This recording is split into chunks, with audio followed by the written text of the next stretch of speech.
Hey guys, welcome back to Heavy Metal Horizons. So you might have seen in the news earlier this week that Elton John's private jet had an incident which required it to make an emergency landing. Now, there have been the usual sensational headlines about this, and most of them are from the British press, which unfortunately is notoriously overly dramatic and unreliable. So it's been a little hard to tell exactly what happened in a technical sense. As a musician and pilot myself, an event like this is really fascinating. And so in this particular case, I wanted to see if I could shed some light on this. So I've dug up the Adsb tracking data for this flight, as well as the wind conditions in the location and at the time that this flight took place. So I think we'll be able to give some technical context to the otherwise sensational headlines. Okay, so first I'm going to show you a news report that gives you just sort of a general overview of what happened, and then we're going to dive into the technical details. But now, real quick guys, if you're interested in music, airplanes, guitars, and any combination of those things, and you have not already subscribed, please consider subscribing right now.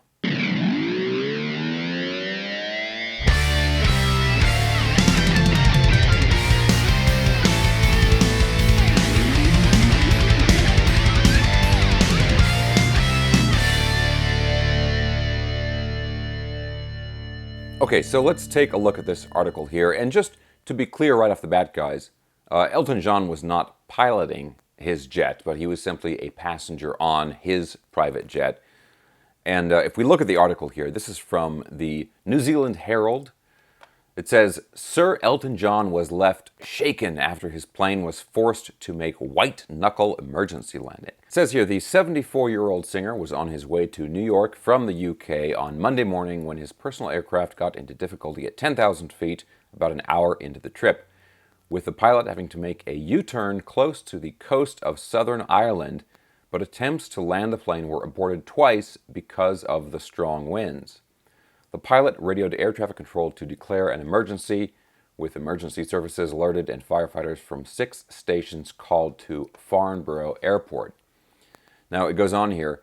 Plumber Philip Thompson, who was working when the twin-jet Bombardier Global Express came into view, told The Sun newspaper.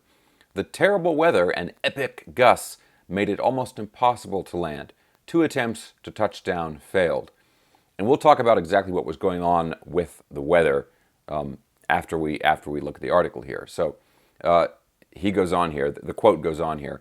The plane was being buffeted and couldn't make it. The aircraft's nose was far too vertical. The plane was descending and was halfway along the runway when it gave up trying to hit the tarmac. It soared back into the air. Okay, obviously, most press in general has a really bad reputation when it comes to accurately reporting aircraft incidents or accidents. Okay, I'll skip ahead a little bit here because it just goes on about, a crowd gathered around and so forth. Down at the bottom here, it says local firefighters confirmed they were asked to attend the scene. A spokesperson for Hampshire and Isle of Wight Fire and Rescue Service said of the private jet drama, firefighters from Rushmore, Hartley, Wentley, Basingstoke, Fleet, Yateley, and Surrey FRS were called at 11 Monday morning to an incident at Farnborough Airport. No action was taken with the incident dealt with by the airport fire service. So just to be clear, once the aircraft landed, there was no fire or anything like that that it needed to put out. Now, something that is not really explained in the article is that Farnborough Airport is the airport that the aircraft took off from, as well as where it came back to land. It took off at about 10:20 in the morning, Greenwich Mean Time, and then landed a little bit after noon, 12:04. Now, the actual issue that caused the pilots to turn the aircraft around and come back to the airport is what is being just called a hydraulic issue. And unfortunately, I've not been able to find any other details about that. And on a business jet like this, the Bombardier Global Express, there are many hydraulic systems in that aircraft. So, like I said, I haven't been able to find any more specific information on if it affected a particular system or something like that, but there was some kind of hydraulic issue where they decided they had to turn around and come back. Now, the other thing that the article did talk about was that they were having trouble landing when they came back because of really bad winds, really high winds. And that is a really interesting aspect of this incident because there was a big storm going on right when this happened over in that area. And we'll get into that.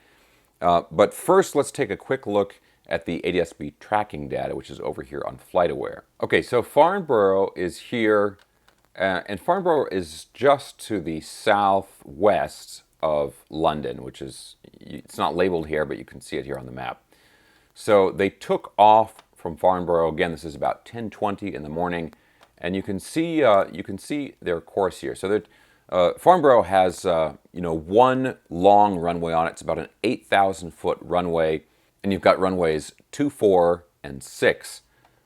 And you can see, they took off of 2, 4, and they're pretty much heading, out to the west. I mean, again, this is going to be a flight going to New York. And just as they start to get off the coast here, that's when the issue comes up, and they turn around. They make a 180-degree turn to the right.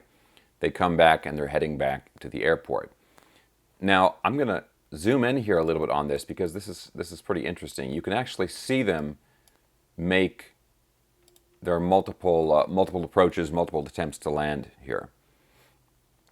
They get set up here. What looks like they're entering a left downwind for runway 24. Okay, that's the first one. They're coming around again. And here's the second one. And then it shows it stopping there. Now, I don't know if this is incomplete tracking data, but from this, it looks like they only made 2 attempts. So that actually slightly contradicts what was being reported. If I had to guess, I would say the news articles are wrong and the tracking data is correct. And they made, they landed successfully on the second attempt rather than the third attempt like it was reported. Okay, now the other big part of this, which is really interesting, is the wind conditions. Okay, so over here on Weather Underground, these are the local area wind conditions for that day, and you can see the time down here. Now look at this, guys. They took off around 10:20. 10 a.m., you've got 24 miles per hour, gusting to 37. That's when they took off. When they landed, which is right around noon, you've got 21 miles per hour, gusting to 40. So they're potentially landing with 40 mile an hour gusts. Now that's about 35 knots. Okay, so for me, the big question here is that hydraulic issue that was being reported here, or the potential hydraulic failure, what aircraft systems did that affect? Because these wind conditions are pretty significant, but they're not outrageous, okay? I mean, a business jet like this can still certainly land in these conditions, and they did, obviously. Now let's look at this in terms of the worst case scenario with the wind conditions. Let's say they were blowing at 40 miles an hour right when they were landing, so that's 35 knots. Now, we don't have a real precise wind direction here. They just say west, so let's assume it's coming from 270. Now, the runway is 24, so 240 heading, so that's a 30-degree wind angle, and this is going to be a right 30 degrees coming from the right, so it's like a right quartering headwind. With a 30-degree wind angle at 35 knots, you're looking at a crosswind component of about 18 knots. And 18 knots is, again, that's pretty significant, but it should still be manageable by an aircraft like this. And I just wish we knew more about the hydraulic issue, because maybe it was a very minor issue that was more of a warning. It didn't really directly affect any of the control surfaces or anything like that. But maybe it was a more serious issue where they weren't going to be able to put the flaps down all the way, or they were concerned that it was going to affect the landing gear. Now, if we look at the airport itself, if we zoom in here on Google Earth, this is the Farnborough Airport. And like I said earlier, this is a nice long runway. This is about an 8,000-foot runway. And fortunately, this aircraft doesn't need that much room to land. The rollout on this is, for a jet, it's pretty short. It's a little over 2,000 feet. So even if, maybe because of the hydraulic issue, they had to land without flaps or with partial flaps, they could still have a much, much longer landing rollout and not worry about, going off the end of the runway. And I gotta say, the Farnborough Airport, if you're gonna have an emergency landing, this is a great place to do it. This is one of the oldest airports really in the world. It's the first powered flight in Britain was at the Farnborough Airport back in 1908. So this airport is well over 100 years old.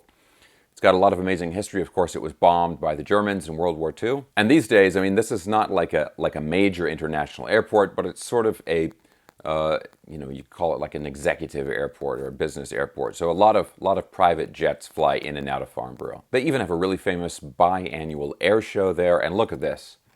There's even a Costco. So after you land, you can stop and get a 36-pack of hot dogs. Okay, guys, so after all of this stuff, fortunately, Sir Elton John is totally okay. After the aircraft came back and landed, he was able to get on a different aircraft and complete his flight to New York. This incident, of course, got him some fresh headlines, so everybody wins here. Okay, guys, I hope you enjoyed this video. Obviously, there are a lot of great channels out there, you know, Blanca Lirio and so forth, that do these sort of incident or accident investigations and reporting, and they do a really good job of it. But this one in particular, because it involves a famous musician, I felt like it was really just sort of right at my alley. So I hope you guys enjoyed the video. If you did, give me a thumbs up, subscribe if you haven't already, and I'll talk to you soon.